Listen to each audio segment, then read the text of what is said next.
حضرت رومی کہتے ایک بادشاہ تھا تو اس کو یہ بڑا اس کے ذہن میں بات بیٹھ گئی تھی کہ منحوس ہوتے ہیں لوگ. وہ اکثر ایک ہفتے میں ایک دفعہ شکار کھیلنے جاتا تھا.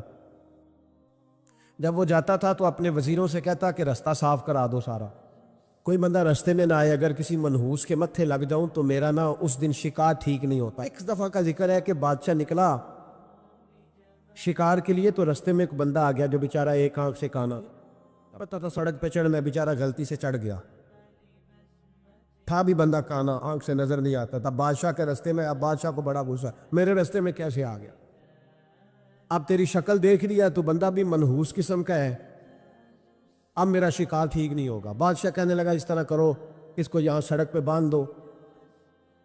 اس کو درخت کے ساتھ باندھ دیا, 2 سپاہی تلواریں دے کے کھڑے کر دیے, کہا میں واپس آتا ہوں, اگر تو میرا شکار ٹھیک ہوا تو یہ بچ جائے گا, اگر ٹھیک نہ ہوا اس کی خیر کوئی نہیں. ٹھیک ہے جی. بادشاہ شکار کھیلنے گیا. مزے کی بات کہ اس دن شکار بڑا ہی اچھا ہوا.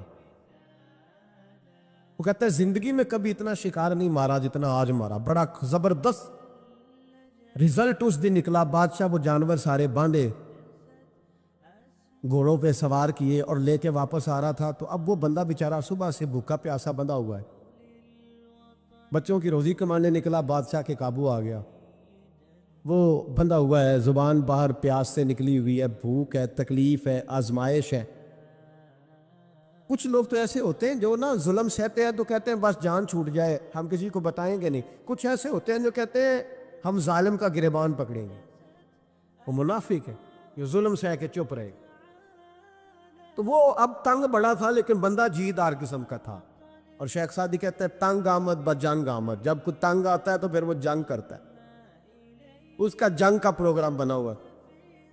اس نے کہا مرنا تو ہے پر اس بادشاہ کو 2 سنا کے مرنا ہے, اس کو نہ کچھ سنا کے مرنا ہے, ذرا آلے صحیح, گردن تو کٹے گی پر میں نے نہ اس کو چھوڑنا نہیں. کیا تماشا ہے, مجھے باندھ گیا صبح کا. بادشاہ آیا تو بادشاہ بڑا راضی, شکار بڑا اچھا ہوا. کہنے لگا کھول دو اس کو. کھولا, وہ کہنے لگا میرا آج شکار بڑا اچھا ہوا ہے. لگتا تو مجھے یہ تھا کہ تیرا منہ دیکھا ہے تو شکار اچھا نہیں ہوا ہوگا, لیکن چونکہ بڑا اچھا ہوا ہے لہذا تجھے چھوڑتا ہوں, جا دوڑ جا.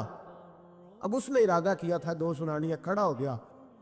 کہنے لگا بادشاہ تو نے تو سویرے میرا منہ دیکھا تھا, تیرا شکار تو بڑا اچھا ہوا ہے, پر میں نے سویرے تیرا منہ دیکھا تھا, میرا دن نہیں اچھا گزرا.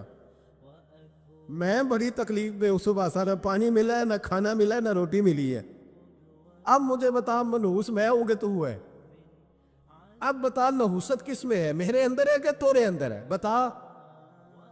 تو بادشاہ کانپنے لگ گیا, کہنے لگا اس کی گردن اڑانی ہے. اس نے کہا میں پہلے سے تیار ہوں گردن اڑوانے کی, سوچ سمجھ کے بات. قریب جو وزیر تھے نا وہ کہنے لگے بادشاہ ہم تجھے بڑی دیر سے سمجھا رہے ہیں کہ تو تہمات کا شکار ہے, تو وہمی ہو گیا ہے.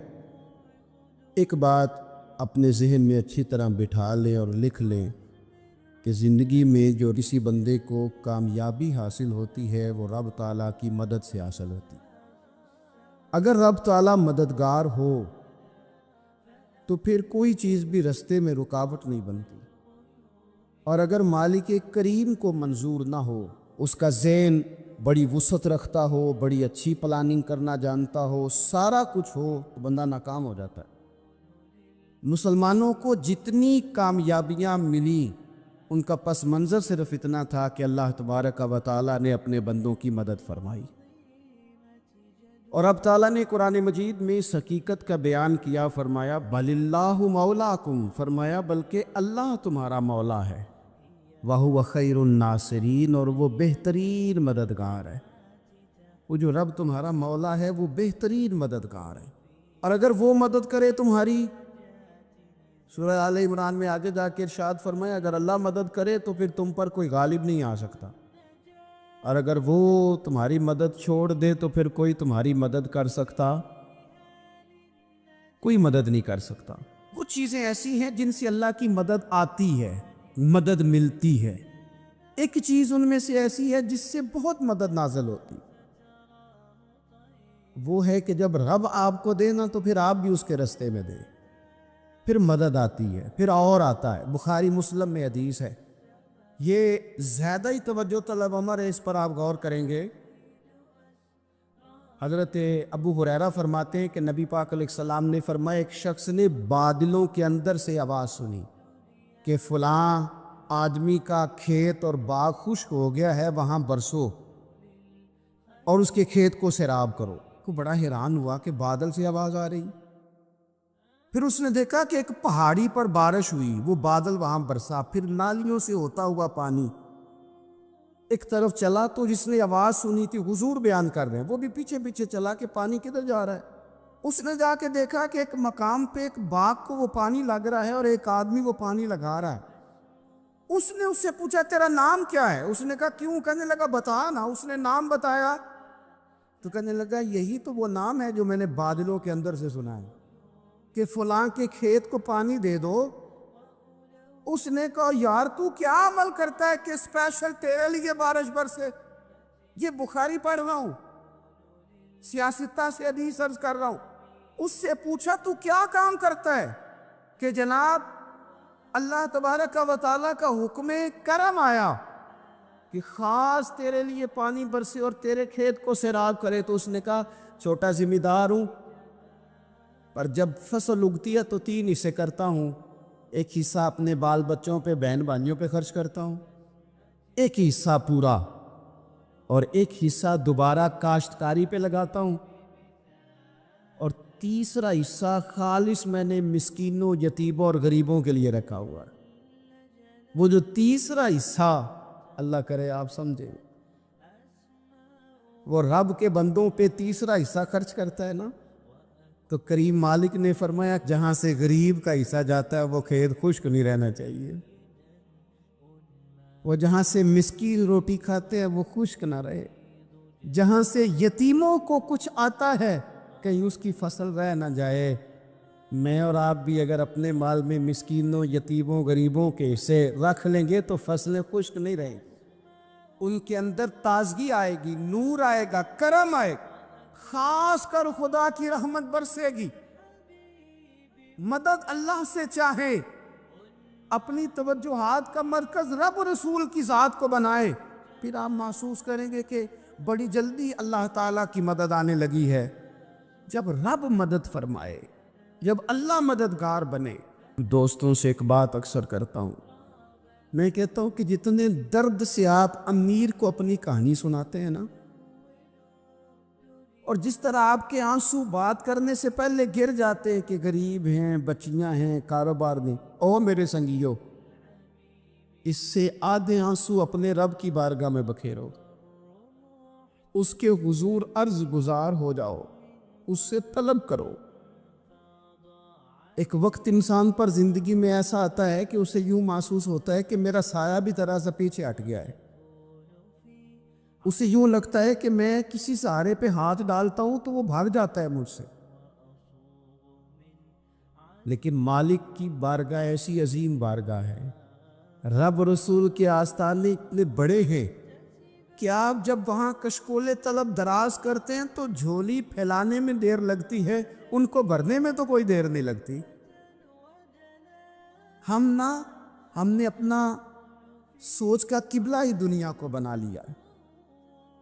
یہ جو اللہ والوں کی مدد ہے یہ تو اللہ ہی کی مدد ہے، لیکن یہ جو شیٹھوں کی طرف توجہ کرنا، نوابوں کی طرف توجہ کرنا، دنیا داروں کی طرف توجہ کرنا اور اپنا مزاج اس طرح کا بنا لینا، یارو گردن کو جھکا دیتا ہے خیرات کا پتھر، جہاں میں مانگنے والوں کے سر کبھی اونچے نہیں ہوتے۔ اور اقبال کہتے ہیں غیرت ہے بڑی چیز جہان تگ و دو میں، پہناتی ہے یہ فقر کو تاج سردارا۔ میں عرض کروں گا کہ اپنی آپ جب توجہ کا قبلہ اللہ رسول کو بنائیں گے تو رب فرماتے وَيَرْزُقْهُ مِنْ حَيْثُ لَا يَحْتَسِبُ، میں نہ تجھے وہاں سے رزق دوں گا جہاں سے کبھی تیرا گمان بھی نہیں کیا ہوگا، کہ یہاں سے بھی مل سکتا ہے، تو نے سوچا بھی نہیں ہوگا۔ بخاری شریف میں حدیث ہے، حضرت جابر ابن عبداللہ فرماتے ہیں نبی پاک صلی اللہ علیہ وسلم نے 300 لوگوں کا ایک لشکر روانہ کیا کسی مہم کے لیے، کسی جہاد کے لیے۔ حضرت ابو عبیدہ بن جراح رضی اللہ تعالیٰ عنہ امیر لشکر تھے، فرماتے غربت اتنی زیادہ تھی، بھوک اتنی زیادہ تھی کہ ایک ایک کھجور دن میں ایک وقت کھانے کو ملتی تھی، اور کچھ دن ایسے آئے کہ اب کھجور بھی نہیں مل رہی۔ فرماتے اتنی زیادہ بھوک لگی مجاہدین کو، 300 بندہ پتے کھا کے گزارا ہونے لگے۔ یہ بخاری میں موجود ہے۔ آپ فرماتے کہ دریا کے کنارے ہمارا پڑاؤ تھا، ٹھہراؤ تھا۔ جب بھوک سے نڈھال ہو گئے نا، وَيَرْزُقْهُ مِنْ حَيْثُ لَا يَحْتَسِبُ، اللہ وہاں سے روزی دیتا ہے، گمان بھی نہیں ہوتا۔ فرماتے ایک مچھلی اللہ تعالیٰ نے دریا کے کنارے بھیجی، فرماتے ہیں وہ تھی تو مچھلی پر پہاڑ جتنی تھی۔ بخاری میں لفظ ہیں، حضرت جابر ابن عبداللہ رضی اللہ تعالیٰ عنہ فرماتے ہیں 300 آدمی 18 دن تک اس مچھلی کو کھاتے رہے، مچھلی ختم ہی نہیں ہوئی۔ مچھلیاں نہیں، مچھلی کہتے ہیں 18 دن 300 بندہ کھاتا رہا، مچھلی ختم ہی نہیں ہوئی۔ اور فرماتے ہیں کہ اس کی ہڈی نکال کے، کانٹا کہیں گے آپ اپنی زبان میں، کہتے ہیں وہ نکال کے نا تو اس کو کھڑا کیا نا جب، تو اونٹ کجاوے سمیت اس کے بیچ سے گزر جاتا تھا، 2 اس کے کانٹے جوڑے۔ فرماتے ہیں وہ اس کا گوشت ہم کھاتے تھے اور اس کی چربی بطور تیل کے ہم جسموں پہ ملتے تھے، بیماروں کو اس سے سکون آتا تھا، تندرستی شفا ہوتی تھی۔ فرماتے ہیں ہم کھایا بھی ہم نے، اور کچھ لے کے ہم مدینے بھی گئے، اور قربان جائیں نبی پاک نے بھی اس میں سے کھایا۔ ہم نے عرض کی حضور یہ معمہ کیا ہے، یہ ماجرا کیا ہے؟ تو محبوب نے فرمایا تمہارے پاس غذا نہیں تھی، رب نے تمہارے لیے بندوبست کیا ہے، اللہ نے تمہیں دیا ہے۔ یہ نوجوان دوست میری بات لکھ لیں، پریشان لوگ میری بات لکھ لیں، جن کے پاس قوت فیصلہ نہیں وہ اس بات کو لکھ لیں۔ حضرت عبداللہ ابن عباس فرماتے ہیں میرے نبی پاک علیہ السلام نے مجھ سے فرمایا تھا عبداللہ سن، اگر ساری دنیا مل کے تیرا کوئی نفع کرنا چاہے، کر نہیں سکتی جب تک میرے رب کی رضا نہ ہو۔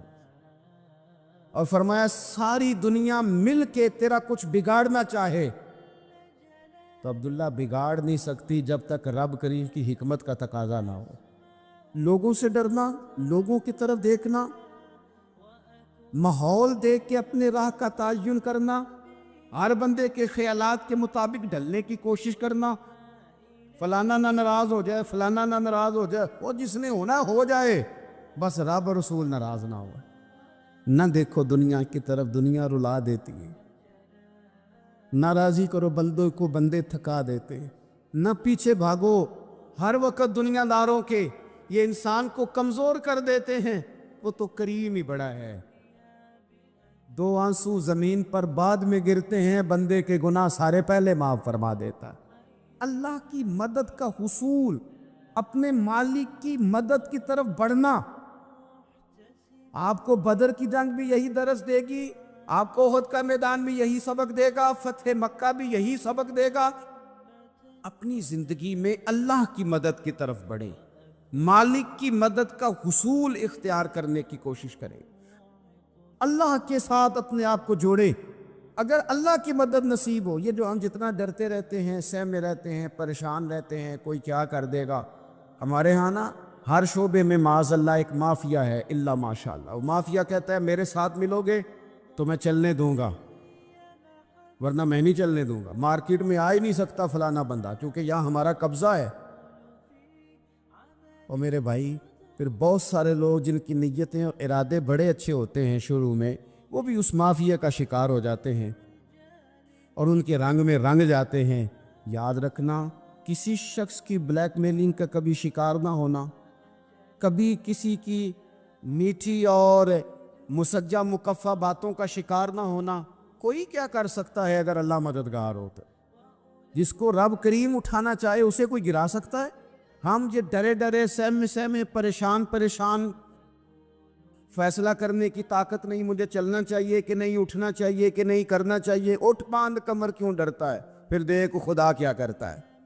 اپنی زندگی میں اپنے مالک کو مولا جان کے، بل اللہ مولاکم، اللہ تمہارا مولا ہے، وَهُوَ خَيْرُ النَّاصِرِينَ، وہ بہترین مددگار ہے۔ توجہ جب بھی کریں رب کی جانب کریں، اپنے دل کا قبلہ درست رکھیں، سوچوں کے زاویے سیدھے رکھیں۔ میرے بھائی، مالک جب بندوبست کر دے نا، جب مالک بندوبست کر دے، پھر ایسا بندوبست کرتا ہے کہ لوگوں کے پاس نا چارہ نہیں رہتا۔ حضرت مریم رضی اللہ تعالی عنہا پاک باز تھی، مسجد میں رہی تھی، پر مالک کی حکمت کے تقاضے بڑے عجیب ہے نا۔ پھر جناب مریم کو اللہ تعالیٰ نے بغیر شوہر کے اولاد عطا کر دی۔ یہ بات ہی ایسی تھی، کسی نے کہا تھا کہ مخلوق تو فنکار ہے اس درجہ کے پل بھر میں سنگے در کعبہ سے بھی اصنام تراشے، تم کون ہو کیا چیز ہے داغ کبابی، لوگوں نے تو مریم پہ بھی الزام تراشے۔ تو لوگوں نے کہا کدھر سے لے آئی بچہ، تیرا باپ تو ایسا نہیں تھا، کہاں سے لے آئی؟ اللہ کرے میں آپ کو سمجھا سکوں، ذرا اپنے آپ کو وہاں کھڑا کریں کہ ایک پاک باز عورت، پاک باپ کی بیٹی، طیب ماں کی بیٹی، اور اللہ کے گھر میں پرورش پانے والی خاتون، ایک وہ وقت اور ایک یہ وقت کہ اس عورت کو کٹہرے میں کھڑا کر کے پوچھا جا رہا ہے کہ معاذ اللہ تیری گود میں بچہ جائز نہیں ہے، کہاں سے لائی ہے؟ اب خود سے صفائیاں بندہ کتنی کو دے، کتنی کو وضاحتیں کرے۔ اب حضرت مریم کو کٹہرے میں کھڑا کر کے کہا بچہ کس کا ہے؟ حضرت مریم کہنے لگی مجھ سے نہ پوچھو، وہ جو پنگوڑے میں ہے اسی سے پوچھ لو۔ انہوں نے کہا پنگوڑے میں چند دنوں کا بچہ یہ جواب دے گا؟ تو پنگوڑے میں لیٹے حضرت عیسیٰ بول کے کہنے لگے انی عبد اللہ آتانی الکتاب، فرمایا میں اللہ کا بندہ ہوں، رب نے مجھے کتاب عطا کر کے نبی بنا کے دنیا میں بھیجا ہے، میں اللہ کا بندہ ہوں، کتاب لے کے آیا ہوں، نبی بن کے آیا ہوں۔ پھر پنگوڑے سے اعلان ہو گیا۔ بندہ مومن کا مقام سب سے پہلے اسے خود پتا ہونا چاہیے کہ میرا توکل کتنا مضبوط ہے، اسے خود پتا ہونا چاہیے۔ مجھے نہیں پتا آپ میں سے فجر کس کس نے پڑھی ہے، مجھے تو اپنا پتا ہے، یہ ہمیں خود پتا ہونا چاہیے کہ ہمارا معیار کیا ہے نماز کے معاملے۔ میں نہیں جانتا آپ کی جیبوں میں کتنا ہے اور آپ کتنا اللہ کی راہ میں خرچ کرتے، یہ بندے کا رب سے رشتہ ہے، یہ آپ جانے، آپ کا خدا جانے، میں جانوں، میرا رب جانے۔ رب کہتا ہے پہلے اپنے دل سے پوچھ، یہ ادھر ادھر کی باتوں سے تو ڈرتا ہے، یہ رب سے کتنا ڈرتا ہے۔ پتہ ہے نبی پاک علیہ السلام کے صحابہ کا سٹیٹس کیا تھا، معیار کیا تھا رب سے ڈرنے کا؟ دو چیزیں ایمان کو مضبوط کرتی ہیں، ایک رب سے ڈرنا، ایک اس کی رحمت کی امید رکھنا۔ اللہ تعالیٰ کی رحمت کی امید بھی رج کے رکھنی ہے، اور اس سے ڈرنا ہے تو پھر بھی ذرا صحیح کر کے ڈرنا ہے، کچا پکا نہیں ڈرنا۔ ڈرنے کی کہانی نہیں بنانی کہ او ہو جی اللہ سے ڈر لگتا ہے، وہ ڈرنا ہے۔ اس ڈرنے سے مطلب ہو کہ اعمال ثمرے، اخلاق کردار کے معاملے میں انسان مضبوط ہو جائے، دیانتدار ہو جائے، سچائی والا ہو جائے، صبر و تحمل والا ہو جائے۔ امید بھی رج کے رکھنی ہے، ڈرنا بھی رج کے ہے۔ کبھی پلٹ کے دیکھو نا رب کے بندوں کی شان، اللہ انہیں رزق عطا فرماتا ہے تو عزت والا عطا فرماتا، وقار والی روزی میں دوں گا، وقار والی۔ بس تم 5 چیزیں پیدا کرو اپنے اندر۔ ایک تو یہ دیکھو جب رب کی یاد ہوتی ہے تو دل ڈرتا ہے کہ نہیں، قرآن پڑھا جاتا ہے تو ایمان مضبوط ہوتا ہے کہ نہیں، تمہارا رب پر بھروسہ کتنا ہے، اعتماد خالق کتنا ہے، یہ اپنے اندر پیدا کرو۔ اور فرمایا نماز قائم کرو، اللہ کے راستے میں خرچ کرو۔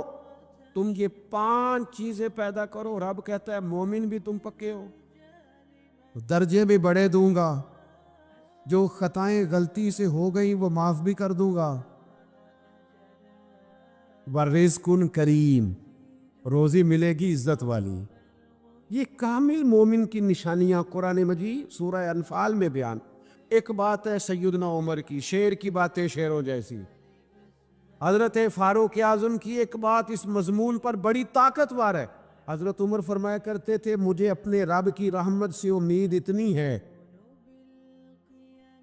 کہ نبیوں رسولوں پیغمبروں کے بعد اگر یہ اعلان ہوا نا کہ ساری دنیا کے لیے فیصلہ اور ہے، ایک بندہ صرف جنت میں جائے گا، تو حضرت عمر کہتے ہیں مجھے پکا یقین ہے رب بڑا مہربان ہے، عمر کو جنت دے گا.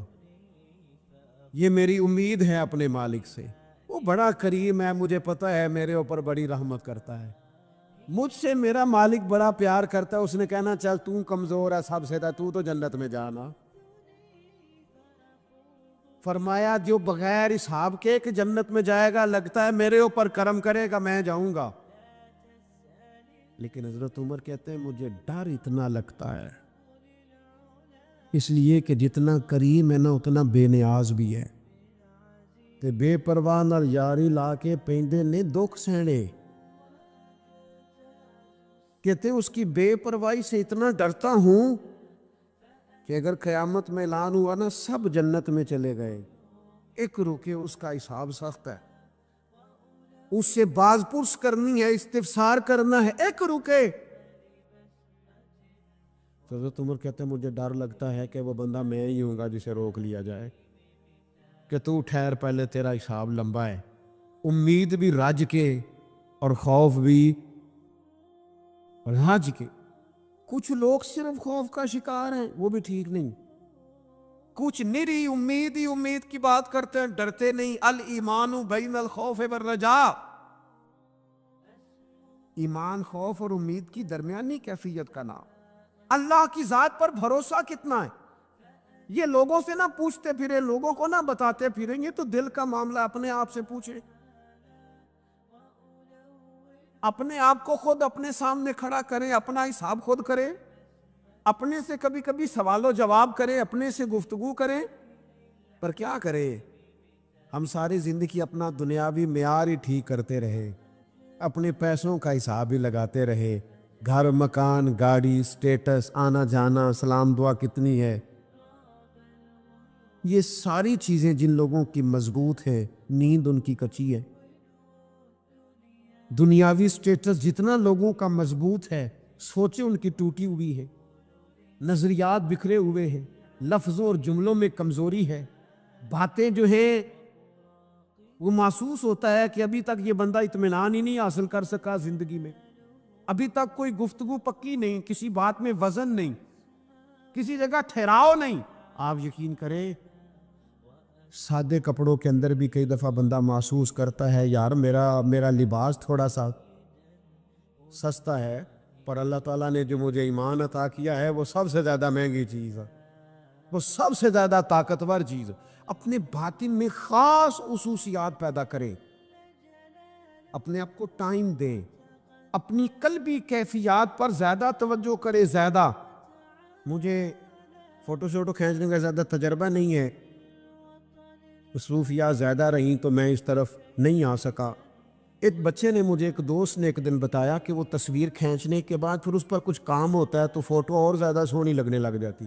اس نے بات کرتی، میں نے سن لی، وہ بات کر کے گزر گیا. تھوڑی دیر کے بعد مجھے کہنے لگا پریشانی ہے. میں نے کہا نہیں.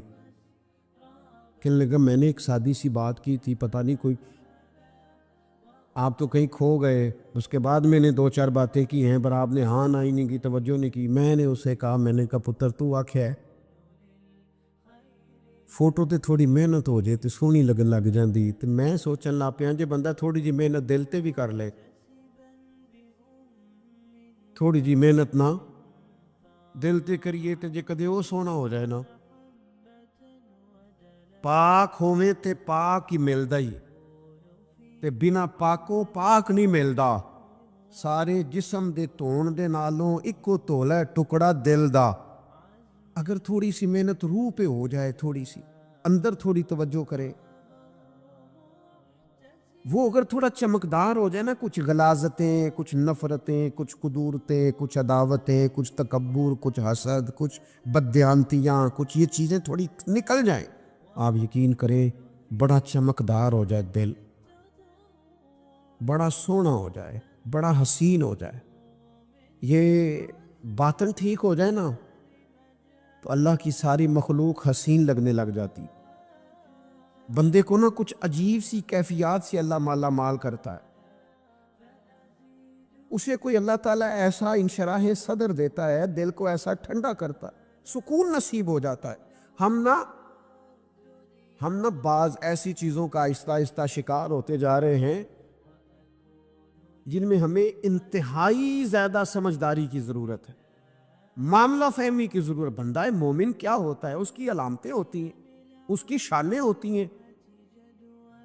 مومن کا ایک اپنا وقار ہوتا ہے، اس کی اپنی ایک الگ وزاداری ہوتی ہے، اس کا ایک اپنا اللہ تبارک و تعالیٰ نے سٹیٹس بنایا ہوتا ہے. ہمیں اپنا معیار قائم کرنا چاہیے، اور معیار وہ قلب سے قائم ہوگا، وہ روح سے قائم ہوگا، وہ باطن سے قائم ہوگا. نبی اکرم نور مجسم شفیع معظم صلی اللہ تعالی علیہ وآلہ وسلم سے پوچھا گیا، یا رسول اللہ ایمان کیا ہے؟ ایک کیفیت کا نام ہے نا، ایمان کی صورت تو نہیں ہوتی، ایمان کا روپ تو نہیں ہوتا، وہ مجسم شکل میں تو نہیں ہوتا، ایک باطنی کیفیت ہے نا. یا رسول اللہ صلی اللہ تعالی علیہ وسلم آپ سب سے اعلیٰ، اس کا معیار آپ ہی جانتے، کریم بتا دیجئے، بندہ نوازی فرمائیے ایمان کیا ہے؟ تو نبی اکرم صلی اللہ تعالی علیہ وسلم نے فرمایا، جب تمہاری نیکی تمہیں خوش کرنے لگے اور جب تمہارا گناہ تمہیں غمگین کرنے لگے تو مطلب یہ ہے کہ تم مومن ہو. اور اگر گناہ کر کے بھی تم غمگین نہیں ہوتے، تکبر کر کے بھی تم غمگین نہیں، حسد کر کے بھی غمگین نہیں، حرام کھا کے بھی غمگین نہیں، لوگوں کا دل توڑ کے بھی غمگین نہیں، کسی کے حق پہ قبضہ کر کے بھی تمہیں غم کوئی نہیں، بہت سارے لوگوں کو بیوقوف سمجھ کر، نادان سمجھ کر، احمق کہہ کر، جاہل کہہ کر، عزتیں اتار کر بھی تم غمگین نہیں ہوتے، اس کا مطلب ہے تم نے معیار ایمان کو نہیں پایا. حضور فرمانے لگے نیکی خوش کرے اور گناہ تجھے غمگین کرے. آپ یقین کریں اب نہیں کرتا لوگوں کو گناہ غمگین. لوگ کسی بندے کا دل توڑ کے، اس کی عزت اتار کے، اسے پریشان کر کے، جھڑک کے کہتے ہیں آیا تھا بندہ سنائیا میں نے 4، وہ تو نے گناہ کر کے اب تو بتا رہا ہے. کسی کو ڈانٹ ڈپٹ کے دل توڑ کے کہانیاں سنا رہا ہے، چلاکیاں کر کے اور تیزیاں دکھا کے. یہ تو بندہ مومن کی شان نہیں ہے. میرے کریم نے تو فرمایا نیکی تجھے سکون دے، اور جب تو گناہ کر کے غمگین ہو تو اس کا مطلب ہے تم مومن ہو. تو فوراً عرض کی یا رسول اللہ پھر بتا دے گناہ کیا ہوتا ہے؟ تو حضور فرمانے لگے جو چیز تیرے دل میں کھٹکے وہی تو گناہ ہے. وہ جو چبھ رہی ہے نا، مومن کے دل میں غلطی چبھتی ہے، کھٹکتی ہے، اسے پریشان کرتی ہے یہ غلطی. اگر وہ چبھتی ہے تو پھر اس کا مطلب ہے وہ گناہ ہے. آج کل نا لوگوں نے گناہ کو گناہ سمجھنا چھوڑ دیا. کسی نے کہا تھا جنوں کا نام خرد رکھ دیا، خرد کا جنوں. جو چاہے آپ کا حسن کرشمہ ساز کرے، آپ جو چاہیں نام رکھیں، جو آپ کی طبیعت آئے آپ وہ کام کریں، آپ اپنی مرضی سے نیکی اور بدی کا معیار قائم کر لیں، یہ ٹھیک نہیں ہے. اللہ کے رسول صلی اللہ تعالی علیہ وسلم نے جو آئینہ ایک بندہ مومن کے لیے بنایا ہے، اس آئینے کو ہمیشہ برقرار رکھا جائے، اپنے اندر وہ علامات تلاش کی جائیں جو ایمان کے بعد مومن کے اندر تبدیلیاں آتی ہے، قلبی طور پر، روحانی طور پر اور اخلاقی طور پر. میں دیکھتا ہوں آج کل نا ہمارے ہاں سب سے زیادہ جس چیز کا فقدان ہے وہ محبت ہے. ہمارے لہجے، ہمارا انداز، ہمارا طریقہ، ہمارا اٹھنا بیٹھنا، اس کے اندر نا محبت نہیں. ہم نا لہجے الفت والے نہیں، مزاج محبت والا. کسی جگہ یار کوئی چلو پنجابی بندے ہیں، ایک دیسی گل تو انہوں سنانے میں مزہ آئے گا.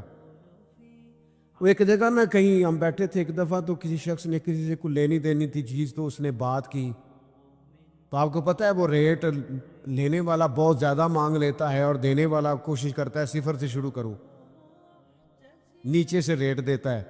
اس نے کوئی بات کی، ریٹ تھوڑا بتایا تو سامنے والا ناراض ہو گیا، کہنے لگا تو کس طرح دا بندہ ہے، کنج دی گل کی تھی. اب یہ جو ریٹ لگانے والا تھا اس نے بڑا حسین بات کی، وہ بندہ جواب میں بڑے غصے میں آ گیا، اس نے تلخ لبو لہجہ، لگتا تھا تھوڑی دیر کے بعد اٹھ پڑے گا، گریبان تامے گا. تو آس کے کہنے لگا یار وہ لینا دینا تے مقدر آندا ہے، گل تے پیار نال کر. او میں نہ جناب شاعر مزاج آدمی نہ کئی دفعہ پورا فدا ہو جاتا ہے.